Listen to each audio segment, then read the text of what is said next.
Okay, how we doing, guys? Now, this is a commentary of a bit of a different style. Normally I find when I'm doing a commentary, it tends to be in my spare time, obviously, and if it's of an evening, then it's generally me sitting down with a couple of beers, winding down, everybody's asleep, and I can just generally chit-chat, and everything seems to flow and roll off the tongue a bit easier, I find. Just a couple of drinks just to help me relax. But when I'm on a few days off, those few drinks, I might have a few more drinks and I might relax a little bit more, take it to the next step. And I generally don't tend to commentate at those times because you go off on a bit of a tangent, and I suppose not many people might get it. I don't know. But the last time I ever commentated drunk was a while ago, and it was actually titled Drunken Commentary, and people seem to think it was funny because you're not talking about gameplay, you're not talking about weapon balance, all the PDWs had a nerf and it kicked, none of that. It's just me talking to you as if we're just a bunch of friends hanging out and just getting things off our chest. And I did kind of have a little bit of a topic in mind today. This is based on an earlier experience that happened to me in my family life, and my older subscribers will relate to this. The guys, I'm in my 30s, the subs I have in my 30s, 40s, and even kind of mid to early 20s will look at this and go, yeah, I totally get where you're coming from. At least it doesn't just happen to me. Thank you for bringing this subject to the world. Apocalypse for Prime Minister. Maybe not, but the younger subs won't get it. Well, this is kind of aimed at you. This is more for my younger generation of followers, subs and audience, I guess. These nuggets of information that you will get from me will hopefully kind of prepare you for something that you may encounter a little bit later in your life, and hopefully help you to understand it a little bit better and maybe know how to deal with it. I guess you could kind of consider me the man that Woody's gamertag isn't. I will cover the parts that Woody's gamertag wouldn't dare to cover. Because at the end of the day, he probably doesn't relate to anything like this because his life is perfect and sweet and light and roses, and his wife is Susie Homemaker, who is controlled by aliens. I don't know. But as far as I'm concerned, for myself and generally for normal people who live normal lives, they will relate to this and they'll hopefully agree with it. Now, I'm aiming this commentary at, I would kind of probably say from the age of 16, 15, maybe a little bit younger. Now, there's probably a chance, as you're growing up, obviously your body's changing, you're developing, you're going from the transition of being a boy to being a man. And once upon a time when you saw those girls in school and you'd pull on their pigtails and throw wet tissues at them and find it funny to call them silly names, you're now feeling different things towards them. You're finding yourself dating and looking at women in a different light, and you're getting feelings and emotions that you've never experienced before. That is the beauty of youth. You're going through that innocent phase in your life, and it's all about experience and different things like that. It's all part of growing up. Now, what I'm going to do is I'm going to take you to the after part of that. This is where you need to be ready for. But as it stands now, you'll be walking down the road with your girlfriend hand in hand. You'll probably be going to the cinema to watch a film. Let's say, for the sake of argument, you're 15, you're 14, 15, and everything's nice, everything's silly, everything's sweet. You're still young. You can still afford to be a little bit daft in front of each other and accept each other for what you are. All that love and adoration and all the rose-tinted glasses that they look at you through with kittens and embroidery and fluffiness will change. Because what will happen is, as you get a little bit older, your body will all of a sudden start really producing mass amounts of testosterone. Women, on the other hand, will produce a completely different type of hormone, and that will be estrogen. Men have testosterone, women have estrogen. And this is kind of a commentary to help you younger guys understand exactly how estrogen works and what it does to women. This is an example of how two hormones can react in completely different ways and make people's logic think differently. Number one, man. Let's say, for the sake of argument, a guy's been out at work all day. He's had a really bad day, a real hard struggle of a day, and all he wants to do is just park the car, get home, walk through the door, kick off his shoes, get a beer out the fridge or put the kettle on and have a coffee or a tea and watch primetime television or play his Xbox or watch some sport or something like that. As he arrives to his house, he noticed that his neighbour, who he never gets on with and has complete conflictions with, has parked in his parking space. Again. So what he'll do is he'll park the car. He'll walk very calmly over towards the offending vehicle. He'll have a little scan around at all the houses just to make sure nobody's looking, and he will kick the wing mirror off the side of the car, just enough so that it's dangling by that little bit of electrical thread that makes the mirror move about.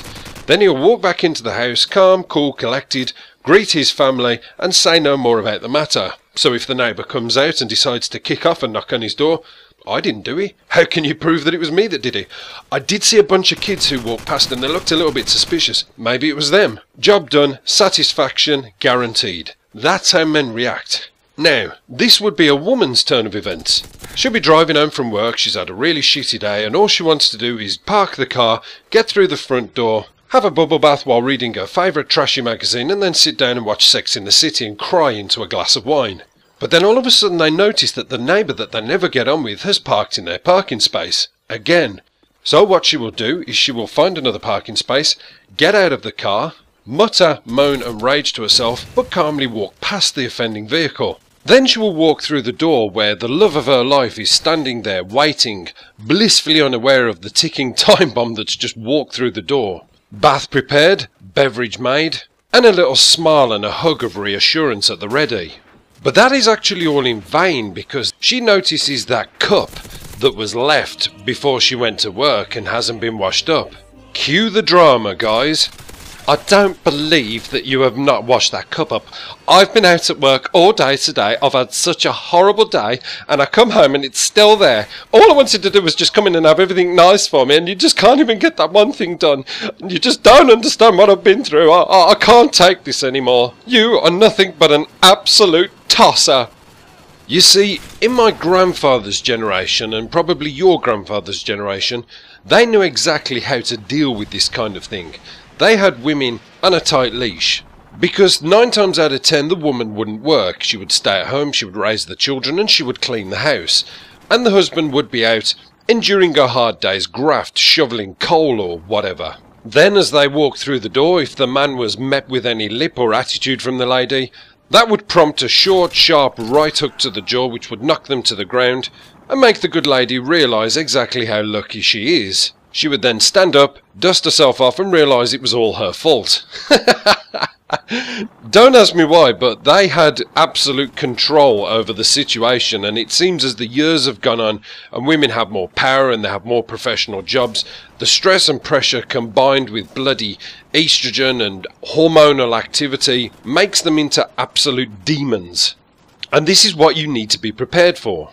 Now, if that hasn't put the fear of God into your head and made you possibly consider giving homosexuality a try, I'm not even finished. Because there is also another side to this. Ladies once a month also experience a special time in their life. Now women generally tend to know when this day will come. And what you'll find is every now and then your girlfriend or wife or partner will be standing there looking at the calendar. And they know the day it lands on this special day. And you sometimes hear them talking to themselves saying, oh God, I'm due on that day. Now what will happen here is a strange turn of events that you will as a man never understand, because we don't understand anything. That's what we're led to believe. But I can kind of give you a bit of an idea. You see, a day or maybe 2 before that special day, women go from being bitches to complete bitches. They get aggressive, they get nasty. They get more unreasonable than usual, which is quite hard to imagine. And the slightest thing can get really blown out of proportion.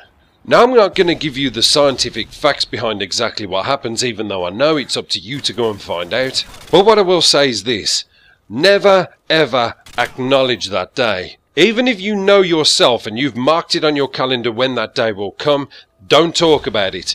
Just cast it off, dust it off your shoulder and carry on. Because the worst thing you can ever do is say to her, oh, you're due on, aren't you? Well, don't worry, honey, because when the day lands, just take an aspirin and soon you'll be up and about like normal people, roller skating with Labradors and pouring blue liquid over toilet tissue like they do in the advert. Ho ho ho ho ho! Don't cross that path, guys, because you better be prepared to duck and avoid a stiletto coming towards your head. With regards to all the conflicts and wars that are going on in the world in this kind of affiliation with people saying, oh, women shouldn't be in the army. Haha, forget that. I think that every army in the world should be solely made up of women. And then when the day comes to send them into battle, it should be on that day. Believe me, the Taliban will never know exactly what hit them as they're firing their RPGs at these women who just simply will not go down because they bleed for 3 days and don't die. They effectively become the Terminator, or the Predator. I can just imagine Arnold Schwarzenegger in Iraq. I know I said that if it bleeds we can kill it, but now I'm really not so sure. We need more ammunition. They are coming towards us with copies of Hello magazine. Ah! Quick! Get to the chopper! We've got to get out of here! Oh, mercy. Anyway, sex education over. Enjoy your day, guys. I'm going to finish the rest of my beer off, and I'll see you again.